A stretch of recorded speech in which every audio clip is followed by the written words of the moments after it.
Grief, one day at a time. 365 meditations to help you heal after loss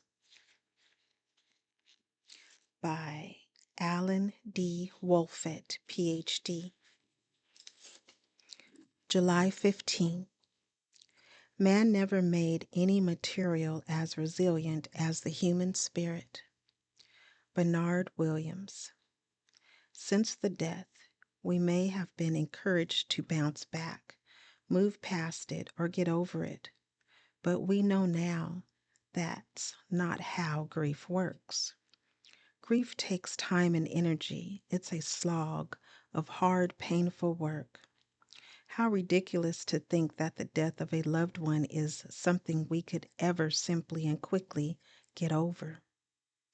At the same time, we are more resilient than we sometimes give ourselves credit for.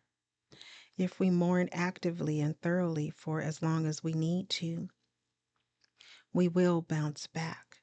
It's just more of a slow motion bounce. Imagine a tennis ball. The whack of the racket, like the death, sends it careening onto the court floor. Can you picture it in extra slow-mo, spinning downward, downward, downward? Finally, it hits the court. It has reached bottom. But wait, no, it hasn't. In this one frame at a time view, we can see the ball flatten against the ground.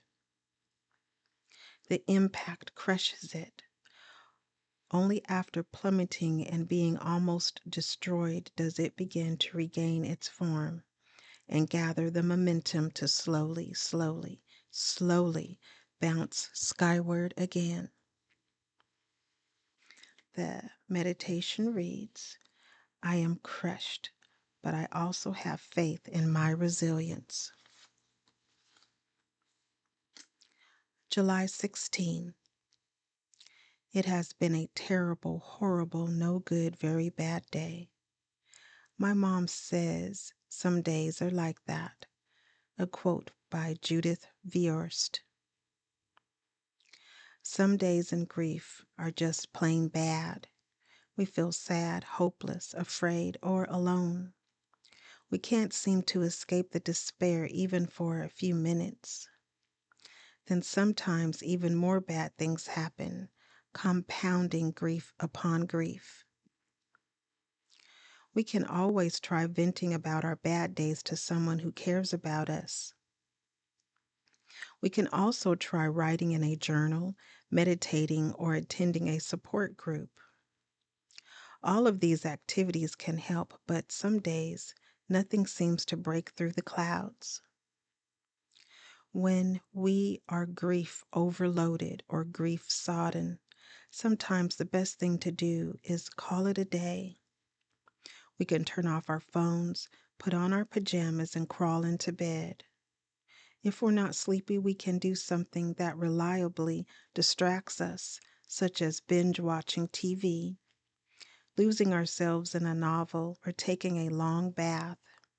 We can do something effective but harmless to get us through this terrible, horrible, no good, very bad day, trusting that tomorrow will be better. The meditation reads, the next time I have a really bad day, I will give myself a much needed break and do something that soothes me. Anything that gets me safely through until tomorrow.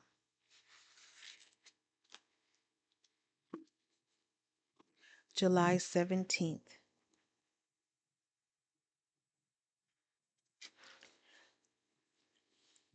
A quote from Joanna Franklin Bell, and it reads, but here I am in July, and why am I thinking about Christmas pudding? Probably because we always pine for what we do not have. The winter seems cozy and romantic in the hell of summer, but hot beaches and sunlight are what we yearn for all winter. That about sums up our grief. We are pining for what we do not have. Yet when we had our special people with us, we did not always appreciate those moments we shared. Such is human nature. It's all but impossible to constantly live in appreciation of the now. We're equipped with minds that remember as well as project into the future. Through our imagination, we travel through time and space at the drop of a hat. This is both a gift and a curse. But maintaining a mindful presence is something we can work on. The more skilled at it we become, the more we are likely to appreciate the rest of our days. We will always remember, thank goodness, and worry about what is to come, but we can also become more adept at inhabiting the now. The meditation reads, I am pining for what I do not have. You. I am working on appreciating what I do have right now. July 18th. Most people don't know how brave they really are. A quote from R.E. Chambers. Everyone grieves, but it takes courage to mourn, to express what we're thinking and feeling inside, to open up and lay ourselves bare, to expose our most tender inner truths to the harsh world. In grief, as in most things, bravery begets more bravery. We find that if we muster the courage finally to tell a friend a hard truth about our grief, we have more courage for the next mourning opportunity. That's because usually our courage is rewarded. We put ourselves out there, and in doing so, we notice that others offer empathy and support. We also feel a sense of relief and release just from having unburdened ourselves for the moment. In grief, bravery can foster healing. The meditation reads, I am braver than I think. I can marshal my courage to help myself heal. July 19th. Grief is like the ocean. It comes on waves, ebbing and flowing. Sometimes the water is calm and sometimes it is overwhelming. All you can do is learn to swim. A quote from Vicki Harrison. Grief is unpredictable as the ocean.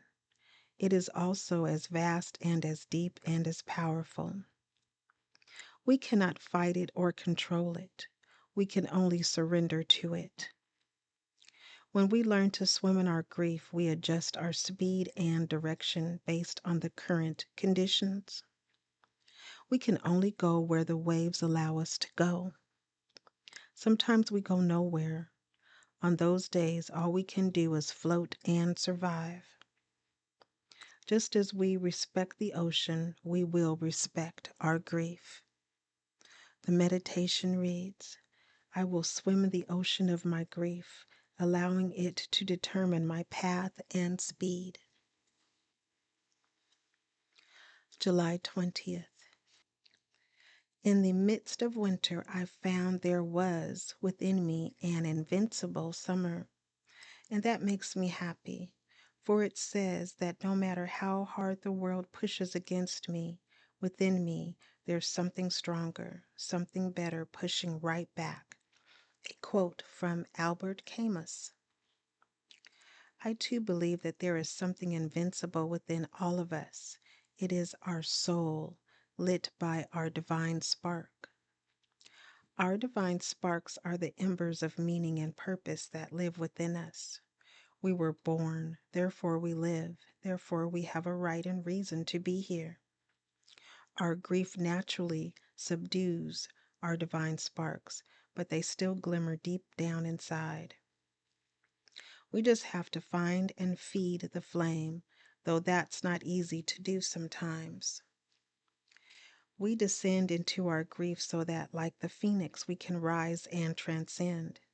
And all the while, our invincible divine sparks glow within us, lighting the way. The meditation reads, There is within me an invincible summer. July 21st. Be careful how you are talking to yourself because you are listening. A quote from Lisa M. Hayes. When we are grieving, our self talk can be self defeating. I am not strong enough to mourn and heal. I can't live without blank. I didn't do everything I could have. I'm a terrible person. I'm such a mess. Why am I so incapable? I'm never going to be happy again. It's understandable the way we sometimes talk to ourselves. We're broken, yet we live in a culture that sees grief as illness and mourning as weakness. We can't change the death, but we can change how we talk to ourselves about it. When we catch ourselves in self defeating self talk, let's try these much truer affirmations instead. I possess all the strength and grace I need to mourn and heal.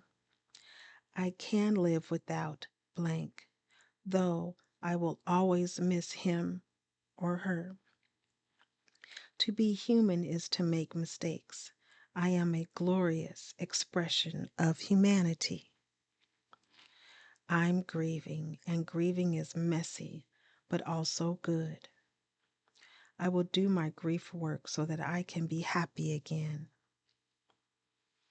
The meditation reads, I will work on talking to myself in positive, self compassionate ways.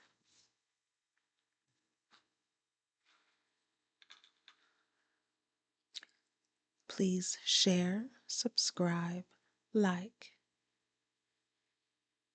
and remember that in your grief and mourning, you are not alone.